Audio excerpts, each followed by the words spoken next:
ನಮಸ್ಕಾರ, ನೀವು ನೋಡ್ತಾ ಇದ್ದೀರಾ ಫ್ರೀಡಮ್ ಟಿವಿ. ನಾನು ಭೀಮೇಶ್ ಗೋನಾಳ್.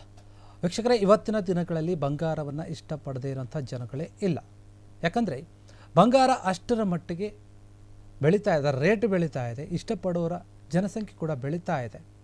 ತುಂಬ ಜನರ ಒಂದು ಆಸೆ, ನಾನು ಬಂಗಾರವನ್ನು ತೆಗೆದುಕೊಳ್ಬೇಕು, ಕನಿಷ್ಠ ಪಕ್ಷ ಒಂದು 10 ಗ್ರಾಮು ಬಂಗಾರ ಆದರೆ ಇರಬೇಕು ನಮ್ಮ ಮನೇಲಿ ಅಥವಾ ನನ್ನ ಮೈ ಮೇಲೆ ಅಂತ ಇಷ್ಟಪಡ್ತಾರೆ. ಇನ್ನು ಹೆಣ್ಮಕ್ಳ ಬಗ್ಗೆ ಅಂತ ಹೇಳೋದೇ ಅವಶ್ಯಕತೆ ಇಲ್ಲ ನಿಮಗೆ.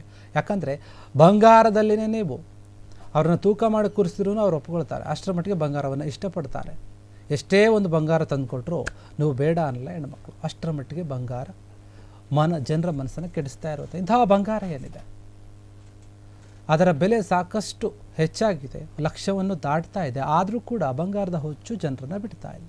ಇತ್ತೀಚಿನ ದಿನಗಳಲ್ಲಿ ಮಹಿಳೆಯರು ಮಾತ್ರ ಅಲ್ಲ, ಅನೇಕ ಜನ ಗಂಡಸರು ಕೂಡ ಬಂಗಾರವನ್ನು ಹಾಕ್ಕೋಬೇಕು, ತಗೋಬೇಕು, ಸಂಪಾದನೆ ಮಾಡಬೇಕು. ಬಂಗಾರ ಇದ್ದರೆ ನಮ್ಮ ಸಮಾಜದಲ್ಲಿ ಸಿಗುವಂಥ ಒಂದು ಬೆಲೆನೇ ಬೇರೆ. ಬಂಗಾರವನ್ನು ಮೈ ಮೇಲೆ ಹಾಕ್ಕೊಂಡಾಗ ಅವರಿಗೆ ಕೊಡುವಂಥ ಒಂದು ಬೆಲೆನೇ ಬೇರೆ. ಆ ರೀತಿಯಾದ ಒಂದು ಭಾವನೆ ಇದೆ ಈಗ ಜನರಲ್ಲಿ. ಹೀಗಿರುವಾಗ ಎಲ್ಲರೂ ಇಷ್ಟಪಡುವಂತಹ ಒಂದು ಚಿನ್ನ ಏನಿದೆ, ಇದನ್ನು ಯಾರೂ ಕೂಡ ಕೊಟ್ಟರೆ ಬೇಡ ಅನ್ನಲ್ಲ.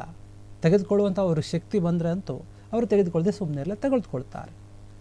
ಆದರೆ ಕೆಲವೊಂದು ಜನರು, ಅಂದರೆ ಕೆಲವೊಂದು ಧರ್ಮದಲ್ಲಿ ಈ ಒಂದು ಚಿನ್ನವನ್ನು ಧರಿಸೋಕೆ ಅವಕಾಶ ಇಲ್ಲ. ಅವರು ಎಷ್ಟೇ ದೊಡ್ಡ ಶ್ರೀಮಂತರು ಆಗಿದ್ರೂ ಕೂಡ, ಎಷ್ಟೇ ದುಡ್ಡು ಇದ್ದರೂ ಕೂಡ ಅವರು ಬಂಗಾರವನ್ನು ಧರಿಸೋಕೆ ಆಗಲ್ಲ, ಧರಿಸೋಕೆ ಅವಕಾಶ ಕೂಡ ಇಲ್ಲ.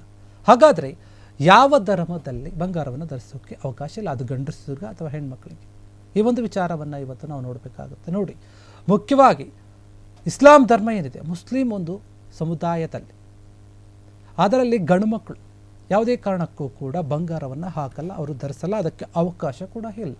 ಹಾಗಾದರೆ ಇಸ್ಲಾಂ ಧರ್ಮ ಹೇಳುತ್ತೆ ಮುಸ್ಲಿಂ ಗಂಡಸರು, ಗಂಡು ಮಕ್ಕಳು ಯಾಕೆ ಬಂಗಾರವನ್ನು ಧರಿಸಲ್ಲ? ಅದಕ್ಕೆ ಕಾರಣ ಏನು?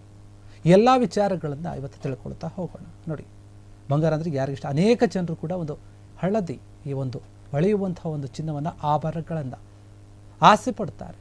ಕಿವಿಯೋಲೆ ರೀತಿಯಲ್ಲಿ ಆಗಿರ್ಬೋದು, ಚೈನು, ಉಂಗುರ, ಬಳೆ, ಇತರ ಅನೇಕ ರೀತಿಯಲ್ಲಿ ಆಭರಣಗಳಾಗಿ ಧರಿಸ್ತಾರೆ, ಪ್ರದರ್ಶನ ಮಾಡ್ತಾರೆ ಅವರ ಒಂದು ಸಂಬಂಧಿಕರ ಮುಂದೆ, ಬೇರೆ ಬೇರೆ ಜನಗಳ ಮುಂದೆ ಉತ್ಸಾಹದಿಂದ. ಅಂದರೆ ಏನೋ ಒಂದು ಖುಷಿ.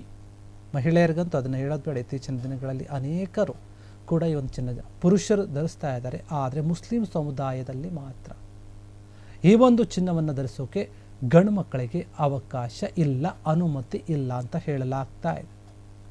ಹಾಗಾದರೆ ಯಾಕೆ? ನೋಡಿ, ಇಸ್ಲಾಂ ಧರ್ಮ ಏನಿದೆ ಅದರಲ್ಲಿ ಕೆಲವೊಂದು ನೀತಿ ನಿಯಮಗಳಿದೆ.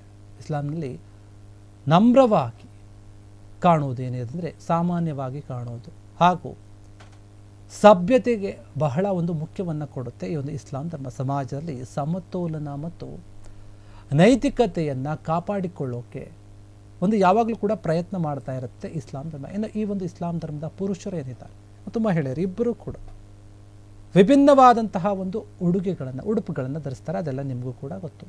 ಮಾನದಂಡಗಳನ್ನು ಇದಕ್ಕೆ ಇದೇ ರೀತಿಯಾಗಿ ಹಾಕೋಬೇಕು, ಹಿಂಗೇ ಇರಬೇಕು ಅಂತ ಹೇಳಿ ನಿಗದಿತವಾದಂತಹ ಒಂದು ನಿಯಮಗಳಿವೆ ಈ ಒಂದು ಧರ್ಮದಲ್ಲಿ.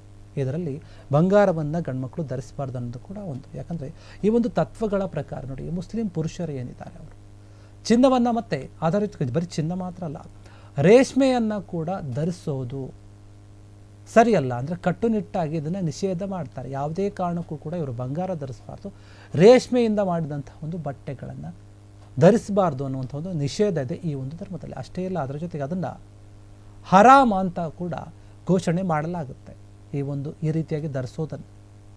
ಆದರೂ ಇಸ್ಲಾಂನಲ್ಲಿ ಚಿನ್ನವನ್ನು ಮಹಿಳೆಯರಿಗೆ ಅನುಮತಿಸಲಾಗುತ್ತೆ.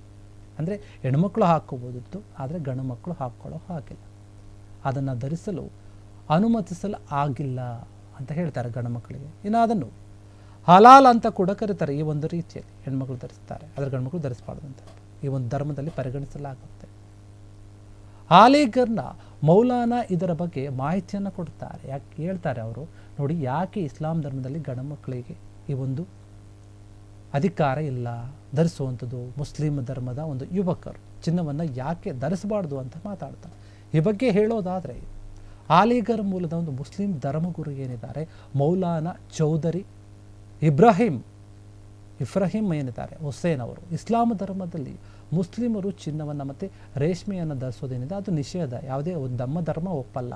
ನಮ್ಮ ಗ್ರಂಥದಲ್ಲಿ ಕುರಾನ್ನಲ್ಲಿ ಹೇಳೋ ಪ್ರಕಾರ ಇದು ನಮ್ಮ ಒಂದು ಧರ್ಮ ಗ್ರಂಥಕ್ಕೆ ವಿರುದ್ಧವಾಗಿರುವಂಥ ಒಂದು ಆಚರಣೆ. ನಾವು ಯಾವಾಗಲೂ ಕೂಡ ಸಾಮಾನ್ಯವಾಗಿ ಕಾಣೋದಕ್ಕೆ ತುಂಬ ಇಷ್ಟಪಡುತ್ತೇವೆ ಅಂತ ಹೇಳಿ ವಿವರಿಸುತ್ತಾರೆ. ಇಸ್ಲಾಂ ಕೂಡ ಇದಕ್ಕೆ ಹಲವು ಕಾರಣಗಳನ್ನು ನೀಡ್ತಾ ಹೋಗಿದೆ. ಮೊದಲು ಮತ್ತು ಪ್ರಮುಖ ಒಂದು ಕಾರಣವನ್ನು ನಾವು ನೋಡೋದಾದರೆ, ಪ್ರೀತಿಯ ಪ್ರವಾದಿ ಆಗಿರುವಂತಹ ಹಜರತ್ ಮೊಹಮ್ಮದ್ ಅವರು ಏನಿದ್ದಾರೆ, ಅವರು ಚಿನ್ನ ಮತ್ತು ರೇಷ್ಮೆಯನ್ನು ಪುರುಷರಿಗೆ ಹರಾಮ್ ಮತ್ತು ಮಹಿಳೆಯರಿಗೆ ಹಲಾಲ್ ಅಂತ ಹೇಳಿ ಘೋಷಣೆಯನ್ನು ಮಾಡಿಬಿಟ್ಟಿದ್ದಾರೆ. ಈ ಒಂದು ವಿಚಾರದಲ್ಲಿ ಇಸ್ಲಾಂ ಧರ್ಮವನ್ನು ಅನುಸರಿಸುವಂತಹ ಯಾವುದೇ ಪುರುಷ ಆಗಿರಬಹುದು, ಆತ ರೇಷ್ಮೆ ಅಥವಾ ಚಿನ್ನವನ್ನು ಧರಿಸೋದನ್ನು ನಾವು ನಿಷೇಧ ಮಾಡ್ತೀವಿ, ಇದನ್ನು ಒಪ್ಪಲ್ಲ ಅಂತ ಅವರೇ ಹೇಳಿಬಿಟ್ಟಿದ್ದಾರೆ. ಹೀಗಾಗಿ ಚಿನ್ನ ಮತ್ತು ರೇಷ್ಮೆಯ ಒಂದು ಉಡುಪುಗಳು ಏನಿದೆ ಇದನ್ನು ಯಾವುದೇ ಕಾರಣಕ್ಕೂ ಕೂಡ ಪುರುಷರು ಧರಿಸಬಾರ್ದು. ಇದರಲ್ಲಿ ದುರಹಂಕಾರ, ಒಂದು ವೇಳೆ ಅವರು ಏನಾದರೂ ಧರಿಸಿದರೆ ಚಿನ್ನವನ್ನು ಅಥವಾ ರೇಷ್ಮೆ ಒಂದು ಬಟ್ಟೆಗಳನ್ನು, ಅವರಿಗೆ ದುರಹಂಕಾರ ಬರುತ್ತೆ ಮತ್ತು ಪ್ರದರ್ಶನದ ಒಂದು ಬಳಕೆ ಉಂಟಾಗುತ್ತೆ. ಇದರಿಂದ ಅಂದರೆ ನಾನು ತುಂಬ ಚೆನ್ನಾಗಿ ಕಾಣ್ತೀನಿ, ಏನೋ ಒಂದು ರೀತಿಯಲ್ಲಿ ಅವರು ಬೇರೆ ಥರ ಫೀಲ್ ಬರುತ್ತೆ, ಅಹಂಕಾರ ಬರುತ್ತೆ, ನಾನು ಅನ್ನೋ ಅಹಂ ಬರುತ್ತೆ ಅಂತ ಈ ಒಂದು ಭಾವನೆಗಳು ಉಂಟಾಗುತ್ತೆ ಅಂತ ಹೇಳಿ ಮೌಲಾನಾ ಅವರು ಈ ಒಂದು ವಿಚಾರದ ಬಗ್ಗೆ ಅವರು ಹೇಳ್ತಾ ಹೋಗ್ತಾರೆ. ಇಸ್ಲಾಂನಲ್ಲಿ ಇದೆಲ್ಲವೂ ಕೂಡ ಖಂಡನೀಯ, ನಮ್ಮ ಧರ್ಮದಲ್ಲಿ ಇಲ್ಲ.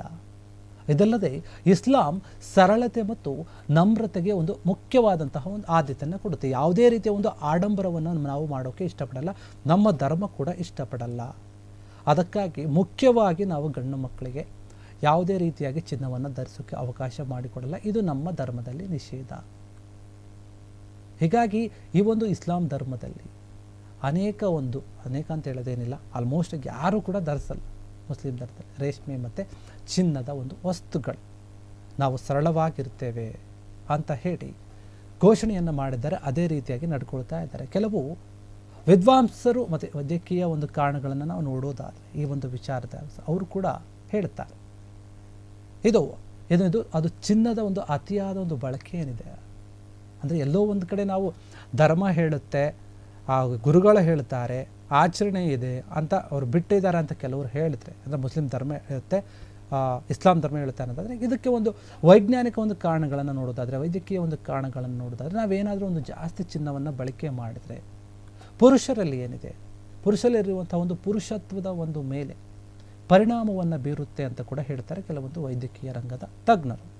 ಆದ್ದರಿಂದ ಪುರುಷರಿಗೆ ಇದು ನಿಷಿದ್ಧ ಅಂತ ಹೇಳಲಾಗ್ತಾ ಇದೆ. ಆದರೆ ಅದೇ ಚಿನ್ನ ಮತ್ತು ರೇಷ್ಮೆಯನ್ನು ಮಹಿಳೆಯರಿಗೆ ಅನುಮತಿಸಿದ್ದಾರೆ. ಇದು ಯಾಕೆ ಅಂತಂದರೆ ಅವರಿಗೆ ಇದೆ ಹೆಣ್ಮಕ್ಳು ಅಂತ ಹೇಳಿ, ಮತ್ತು ಹಲಾಲ ಅಂತ ಕೂಡ ಇದನ್ನು ಹೇಳುತ್ತಾರೆ. ಯಾಕಂದರೆ ಅದು ಅವರ ಒಂದು ಸೌಂದರ್ಯ ಮತ್ತು ಅಲಂಕಾರವನ್ನು ಹೆಚ್ಚಿಸ್ತಾ ಹೋಗುತ್ತೆ. ಮುಸ್ಲಿಂ ಮಹಿಳೆಯರಿಗೆ ಇದು ಒಂದು ಅಲಂಕಾರ ರೀತಿಯಲ್ಲಿ ಅವರ ಒಂದು ಸೌಂದರ್ಯವನ್ನು ಹೆಚ್ಚಿಸುತ್ತೆ. ಆ ಒಂದು ಕಾರಣಕ್ಕೆ ನಾವು ಅನುಮತಿಯನ್ನು ಕೊಟ್ಟಿದ್ದೀವಿ, ಅವರಿಗೆ ಓಕೆ ಅಂತ ಹೇಳ್ತೀವಿ ಹಾಕ್ಕೊಳ್ಳೋಕ್ಕೆ. ಅದಕ್ಕಾಗಿ ಒಂದು ಇಸ್ಲಾಂ ಧರ್ಮದ ಮಹಿಳೆಯರಿಗೆ ಏನಿದೆ ಈ ಒಂದು ಚಿನ್ನವನ್ನು ಧರಿಸೋಕೆ, ರೇಷ್ಮೆಯ ಒಂದು ಬಟ್ಟೆಯನ್ನು ಧರಿಸೋಕೆ ಅನುಮತಿ ಕೊಟ್ಟಿದೆ ಆ ಒಂದು ಧರ್ಮದಲ್ಲಿ. ಆದರೆ ಪುರುಷರಿಗೆ ಮಾತ್ರ ಇದೆಲ್ಲವನ್ನು ಕೂಡ ನಿಷೇಧ ಮಾಡಲಾಗಿದೆ. ಇದಕ್ಕೆ ಹಿನ್ನೆಲೆಯ ಒಂದು ಹಳೆಯ ಕಾಲದ ಒಂದು ಪದ್ಧತಿ ಕೂಡ ಇದೆ, ಅವರು ಹೇಳಿದಂಥ ಒಂದು ಉದಾಹರಣೆ ಇದೆ. ಆದರೆ ಈಗ ಕೂಡ ಆಧುನಿಕವಾಗಿ ಸಂಬಂಧಪಟ್ಟಂತೆ ವೈಜ್ಞಾನಿಕವಾದಂಥ ಒಂದು ಕಾರಣ ಇದೆ, ವೈದ್ಯಕೀಯ ರಂಗಕ್ಕೆ ಸಂಬಂಧಪಟ್ಟಂಥ ಒಂದು ಕಾರಣ ಕೂಡ ಇದೆ. ಹೀಗಾಗಿ ಇಸ್ಲಾಂ ಧರ್ಮದಲ್ಲಿ ಮುಸ್ಲಿಮರಿಗೆ ಒಂದು ಸಂಬಂಧಪಟ್ಟ ಹಾಗೆ ಇಸ್ಲಾಂ ಧರ್ಮದಲ್ಲಿ ಮುಸ್ಲಿಮರಿಗೆ ಯಾವುದೇ ರೀತಿಯಾಗಿ ಗಂಡು ಮಕ್ಕಳಿಗೆ ಚಿನ್ನವನ್ನು ಧರಿಸೋಕೆ ಮತ್ತು ರೇಷ್ಮೆಯ ಒಂದು ಬಟ್ಟೆಗಳನ್ನು ಧರಿಸೋಕೆ ಅವಕಾಶ ಇಲ್ಲ. ಇದು ಯಾಕಂದರೆ ಅವರ ಮೂಲ ಉದ್ದೇಶ ಏನಂದರೆ ನಾವು ಸರಳವಾಗಿರಬೇಕು, ಯಾವುದೇ ರೀತಿಯ ಒಂದು ಆಡಂಬರವನ್ನು ಮಾಡಬಾರ್ದು ಅಂತ ಹೇಳೋದು ಒಂದು ಕಡೆ. ಆದರೆ ಇನ್ನೊಂದು ಕಡೆ ವೈಜ್ಞಾನಿಕವಾಗಿ ಮತ್ತು ವೈದ್ಯಕೀಯ ರಂಗದಲ್ಲಿ ನೋಡೋದಾದರೆ ಅವರಲ್ಲಿರುವಂಥ ಒಂದು ಪುರುಷತ್ವ ಜಾಸ್ತಿಯಾಗಿ ಬಳಸಿದ್ರೆ ಪುರುಷತ್ವ ಕಡಿಮೆ ಆಗ್ತಾ ಹೋಗುತ್ತೆ, ಅದಕ್ಕೆ ಧಕ್ಕೆ ಆಗುತ್ತೆ ಅನ್ನುವಂಥ ಒಂದು ವಿಷಯ ಕೂಡ ಇದೆ. ಹೀಗಾಗಿ ಈ ಒಂದು ಎರಡೂ ಕಾರಣಗಳಿಂದ ಮುಸ್ಲಿಂ ಧರ್ಮದಲ್ಲಿನ ಗಂಡು ಮಕ್ಕಳಿಗೆ ಈ ಒಂದು ಬಂಗಾರವನ್ನು ಧರಿಸೋದಾಗಿರ್ಬೋದು, ರೇಷ್ಮೆ ಬಟ್ಟೆಗಳನ್ನು ಧರಿಸೋದಾಗಿರ್ಬೋದು ನಿಷೇಧ ಮಾಡಲಾಗಿದೆ ಅಂತ ಇಸ್ಲಾಂ ಧರ್ಮ ಕೂಡ ಹೇಳುತ್ತೆ. ಇದಿಷ್ಟು ಇದಕ್ಕೆ ಸಂಬಂಧಪಟ್ಟಂತಹ ವಿಚಾರ. ನೋಡ್ತಾ ಇರಿ ಫ್ರೀಡಮ್ ಟಿವಿ, ಇದು ಜನಸಾಮಾನ್ಯರ ಶಕ್ತಿ. ಕ್ಷಣ ಕ್ಷಣದ ಸುದ್ದಿಗಳಿಗಾಗಿ ಫ್ರೀಡಮ್ ಟಿವಿ ಸಬ್ಸ್ಕ್ರೈಬ್ ಮಾಡಿ, ಲೈಕ್ ಮಾಡಿ ಹಾಗೂ ಫಾಲೋ ಮಾಡಿ. ಹೊಸ ಸುದ್ದಿಗಳ ನೋಟಿಫಿಕೇಶನ್ಗಾಗಿ ಬೆಲ್ ಐಕಾನ್ ಮೇಲೆ ಕ್ಲಿಕ್ ಮಾಡಿ.